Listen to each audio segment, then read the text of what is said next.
Raise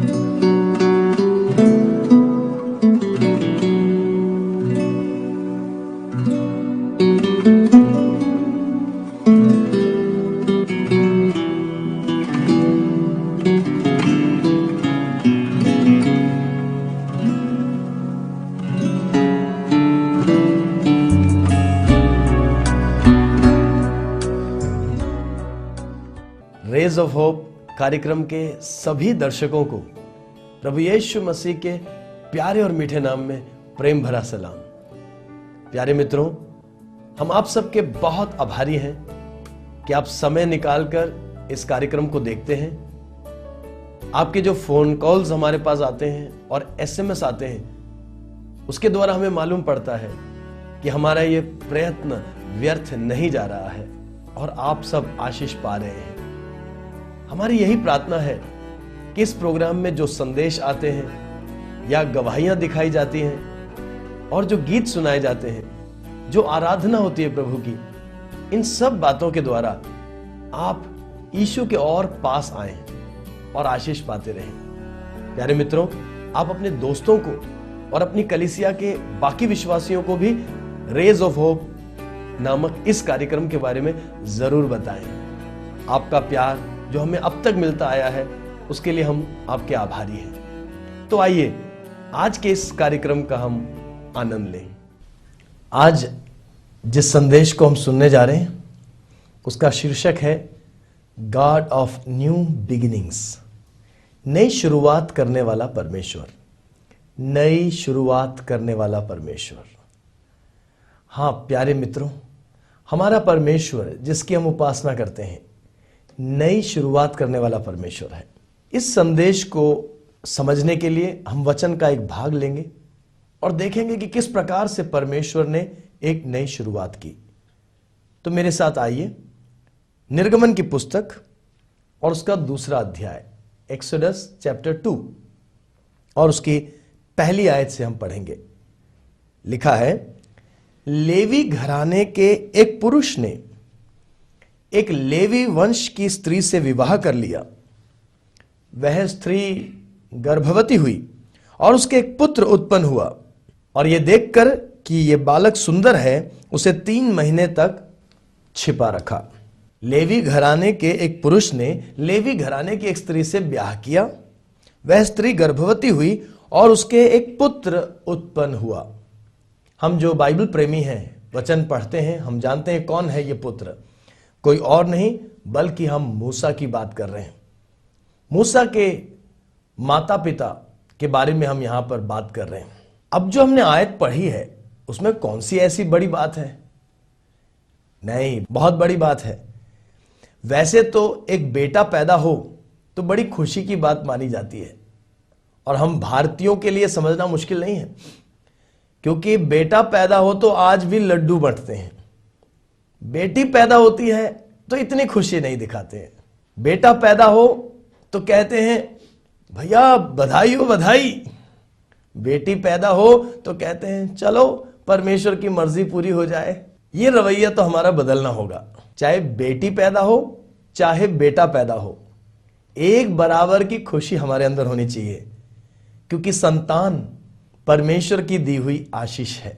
तो बात हम कर रहे थे मूसा के जन्म के बारे में। यूं तो बेटा पैदा हो तो बड़े आनंद की बात मानी जाती थी, खास करके इजराइल के अंदर बेटे का होना बहुत अच्छी बात मानते थे। पर यह जो संदर्भ है, जिस संदर्भ में निर्गमन का दूसरा अध्याय लिखा हुआ है, उस पृष्ठभूमि में, उस संदर्भ में एक बेटे का पैदा होना अच्छी खबर नहीं है। समझ गए? क्योंकि हम पहला अध्याय जब पढ़ते हैं तो मामला हमें समझ में आ जाता है। जब यूसुफ के नेतृत्व में याकूब के सारे बेटे, कोई लगभग 70-75 लोग मिस्र में आए थे, तो यूसुफ मिस्र का प्रधानमंत्री था। यूसुफ के कारण इजराइल के बच्चों को या याकूब के बेटों को, उनके परिवारों को मिस्र के अंदर एक उपजाऊ भूमि मिली और वहां वो सुरक्षित रह सके। काफी उनका आदर सम्मान हुआ। पर जब साल बीत गए, कई दशक बीत गए, तो यहां पर लिखा है कि बाद में पहले अध्याय के शुरुआती आयतों में ही पहले अध्याय की 8वीं आयत से हम पढ़ते हैं तो यहां लिखा है, मिस्र में एक नया राजा गद्दी पर आया जो यूसुफ को नहीं जानता था। यूसुफ की मृत्यु हो गई, बहुत समय हो गया। अब जो नया राजा आया, मिस्र के राजा को उस समय फिरौन कहते थे, फैरो। जो नया फिरौन आया वो यूसुफ को नहीं जानता था। उसने जब देखा कि हमारे मिस्र के प्रांत में ही इब्रानी भाषा बोलने वाले ये इब्रानी लोग या ये याकूब वंशी इजरायली लोग ये इतने पनप रहे, इतने बढ़ रहे हैं, तो उसने खतरे का एहसास किया। उसने कहा, ये तो भाई एक पराई जाति हमारे स्वदेश में आकर के पनप रही है, ये कैसे सह सकते हैं। तो उसने कहा, इनको सताओ, इनको गुलाम बना के रखो, कहीं ऐसा ना हो कि ये इतने बलवंत हो जाएं यहां कि हमारा दुश्मन हम पे आक्रमण करे और ये दुश्मन के साथ मिलकर हमें पराजित कर दे। तो नए फिरौन ने, नए सम्राट ने इजरायलियों को गुलाम बनाकर सताना शुरू कर दिया, बड़ा बुरा हाल कर दिया, नाक में दम कर दिया, सुबह से शाम तक मेहनत करवाना, अपने शहरों को बनवाना, शहरों के गढ़ों के लिए ईंटों को बनवाना, सुबह से शाम तक, और उनको उपयुक्त तनख्वाह न देना, उनके मानव अधिकारों को छीन लेना, यह सब फिरौन ने शुरू कर दिया। बात यहां तक नहीं, आगे फिरौन ने एक और आज्ञा निकाली कि इजरायलियों के बीच में अगर कोई बेटा पैदा हो तो वो बेटा तुरंत मार दिया जाए। सारे दाइयों को आज्ञा दी गई कि इब्रानी घर के अंदर जब एक बेटा पैदा हो तो वो बेटा जन्मते ही मार डाला जाए।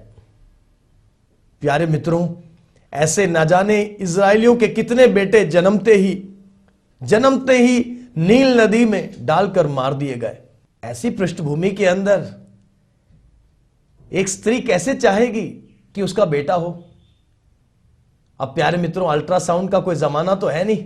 आज हम जानते हैं कि गलत तरीके से लोग लिंग पहचान लेते हैं, सरकार की तरफ से मनाही है, कानूनी तौर पर अवैध है, फिर भी बहुत सारे लोग चाहते हैं कि भाई किसी तरह पता चल जाए कि गर्भ में बेटा है या बेटी है। पर उस समय तो ऐसा कोई प्रावधान नहीं था। 9 महीने तक इंतजार करना पड़ता था।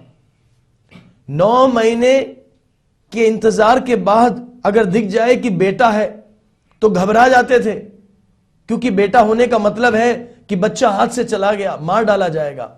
इसलिए अब आप समझ रहे हैं कि दूसरे अध्याय की जो दूसरी आयत में बात लिखी है कोई साधारण बात नहीं है। स्त्री गर्भवती हुई, उसने एक पुत्र को जन्म दिया, पर ये मां बाप थोड़े अलग थे। उन्होंने देखा कि बालक सुंदर है। वैसे तो सारे बालक सुंदर होते हैं, यहां जो शब्द है सुंदर, उसके पीछे भी एक गहरा अर्थ है, पर मैं उसके बारे में अभी नहीं बताऊंगा।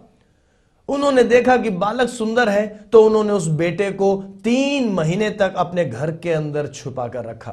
3 महीने के बाद जब ऐसी स्थिति हो गई कि बच्चा अब घर में छिप नहीं सकता, उन्होंने प्रभु से अगुवाई मांगी। प्रभु ने उनको एक विचार दिया, एक आइडिया दिया, और उन्होंने एक टोकरी बनाकर उसके अंदर राल लगाकर उसको वाटरप्रूफ कर दिया, और उस टोकरी में अपने बेटे को, मूसा को रखकर नील नदी में छोड़ आए। नील नदी में यह टोकरी बांसों के बीच में फंसी रही। जब फिरौन की बेटी आई नहाने के लिए, तो उसने एक बच्चे के रोने की आवाज सुनी और अपनी नौकरानियों को टोकरी लाने के लिए कहा। टोकरी जैसे उन्होंने खोला तो क्या देखा कि एक बच्चा है, पहचान लिया इब्रानी बच्चा है। पर राजकुमारी के दिल में ऐसी ममता भर गई कि उसने बच्चे को मारना ना चाहा, बल्कि उस बच्चे को गोद ले लिया, पानी में से उसको निकाला और उसने उसका नाम मूसा रख दिया। बाद में हम कहानी जानते हैं कि वहां दूर से मूसा की बड़ी बहन देख रही थी, दौड़कर आई राजकुमारी के पास, कहने लगी, मैं आपके लिए क्या कोई इब्रानी स्त्री ले आऊं जो इस बच्चे को दूध पिलाए। रानी ने कहा, जा ले आ। वो दौड़ कर गई और अपनी माता को लेकर के आ गई, योकेबेद को लेकर के आ गई। योकेबेद का सौभाग्य देखिए, वो अपने ही बेटे को दूध पिला रही है, और साथ साथ में फिरौन के महल से हर महीने तनख्वाह भी ले रही है। प्रभु ऐसे ही अद्भुत काम करता है अपने लोगों के लिए।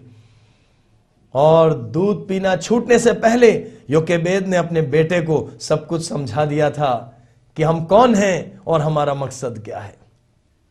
तो प्यारे मित्रों, यह थी कहानी। अब इस कहानी में से हम देखेंगे कि हमारा परमेश्वर किस प्रकार से नई शुरुआतों का परमेश्वर है। इस बात को हम अच्छी तरह जानेंगे प्रेरितों के काम में से। एक्ट्स ऑफ अपोस्टल्स, प्रेरितों के काम, अध्याय 7 और उसकी 20वीं आयत। अध्याय 7 उसकी 20वीं आयत में लिखा है, उस समय मूसा उत्पन्न हुआ, वह परमेश्वर की दृष्टि में बहुत ही सुंदर था।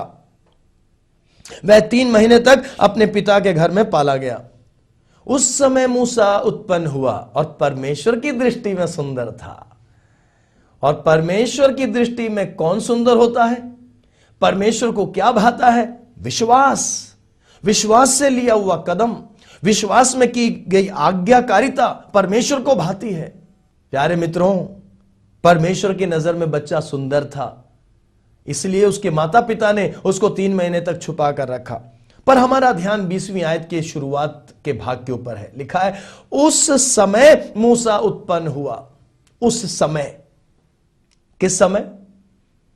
देखिए उसकी 17वीं आयत को, किस समय मूसा उत्पन्न हुआ। देखने वालों को क्या लग रहा है? इजरायलियों के साथ सब कुछ बिगड़ रहा है। कहां इजरायलियों के पूर्व पिता अब्राहम से प्रभु ने कहा था, मेसोपोटामिया छोड़ दे, अपने पिता के घर को छोड़कर निकल, मैं तुझे एक बड़ी जाति बनाऊंगा, मैं तुझे महान करूंगा, मैं तुझे दुनिया की सारी जातियों के लिए आशीष की वजह बनाऊंगा, मैं तुझे आशीष दूंगा। ये सारे वायदे प्रभु ने अब्राहम से किए थे।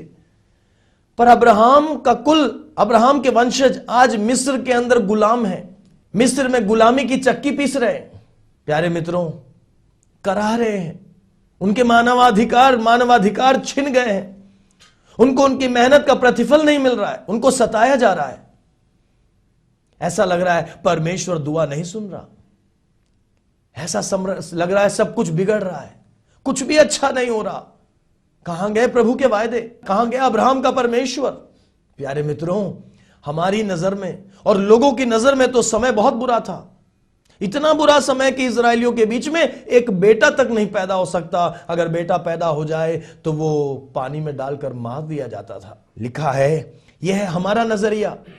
वचन में लिखा, उस समय मूसा उत्पन्न हुआ। किस समय? अब परमेश्वर के नजरिए के साथ, वचन के नजरिए के साथ। आइए हम इस बात को जरा देखें कि क्या हम जो सोच रहे सही है। 17वीं आयत में लिखा है, परंतु जब उस प्रतिज्ञा के पूरे होने का समय निकट आया जो परमेश्वर ने अब्राहम से की थी, तो मिस्र में इजरायली लोग बढ़ गए और बहुत हो गए।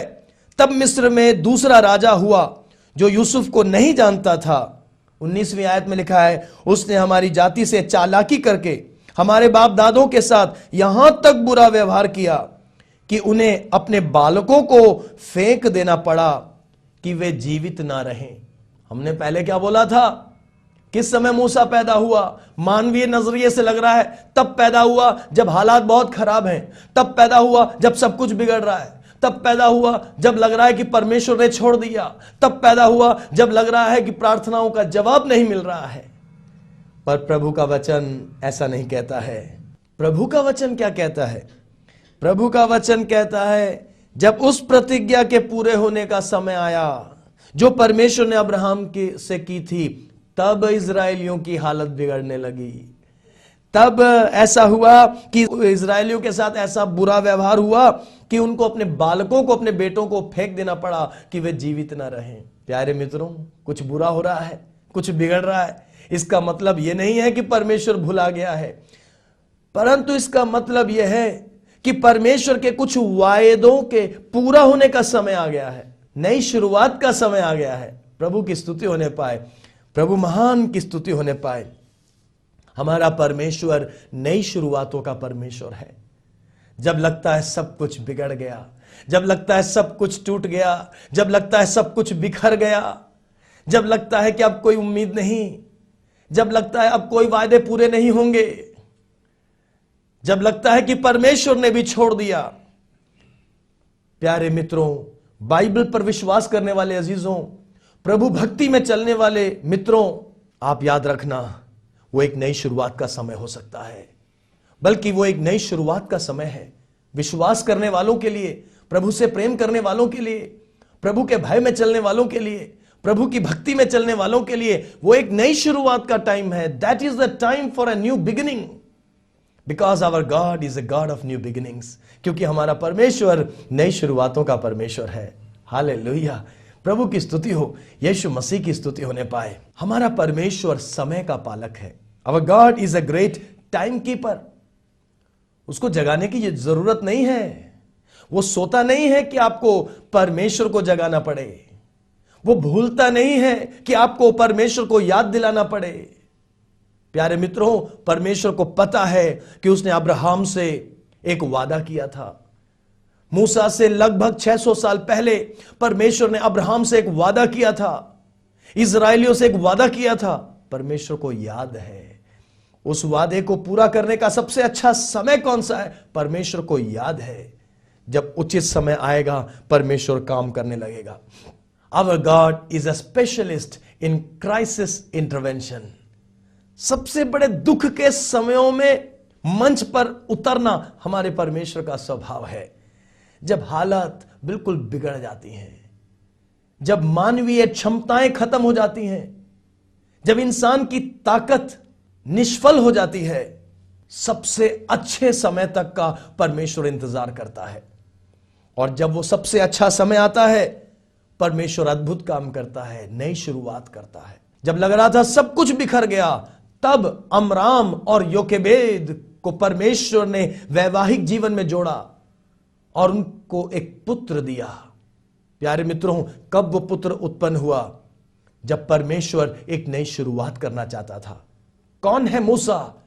मूसा इजराइलियों की प्रार्थनाओं का जवाब है। मूसा परमेश्वर के वायदों की पूर्ति है।